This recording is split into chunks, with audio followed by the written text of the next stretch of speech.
Okey, ramai yang tertanya-tanya macam mana sistem hybrid solar ini berfungsi. Ini saya nak cerita khusus untuk sistem solar hybrid.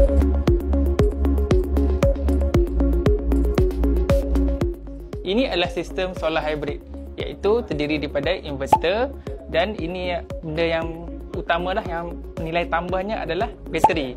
So ini adalah bateri 10 kW berjenama DY. Inverter pun jenama DY. Macam mana sistem hybrid ni berfungsi? Okey, pada waktu siang, solar panel atau bumbung tu akan serap cahaya matahari sebanyak mungkin dan inverter akan supplykan tenaga elektrik kepada seluruh load dalam rumah.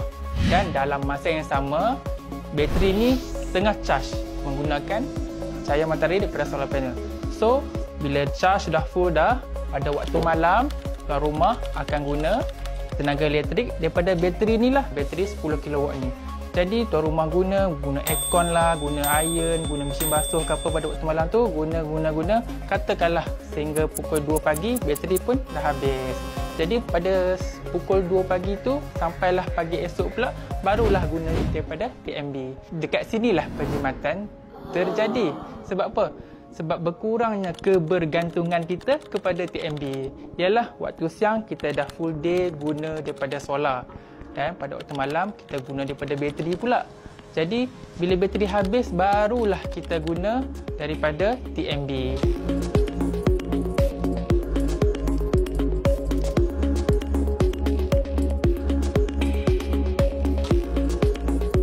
Terima kasih pada RPG Solar yang telah datang installkan benda-benda ni semua. Terima kasih banyak. Dari servis-servis, Alhamdulillah. Budak-budak dia pun baik-baik. Alhamdulillah semua. Everything is good lah, one thing. Okey, jadi kalau rumah korang ada alatan elektrik yang memerlukan 24 jam bekalan elektrik, macam akuarium ke, ataupun pam air apa-apa ke, jom dapatkan sistem solar hybrid ni dengan kami, RPG Solar.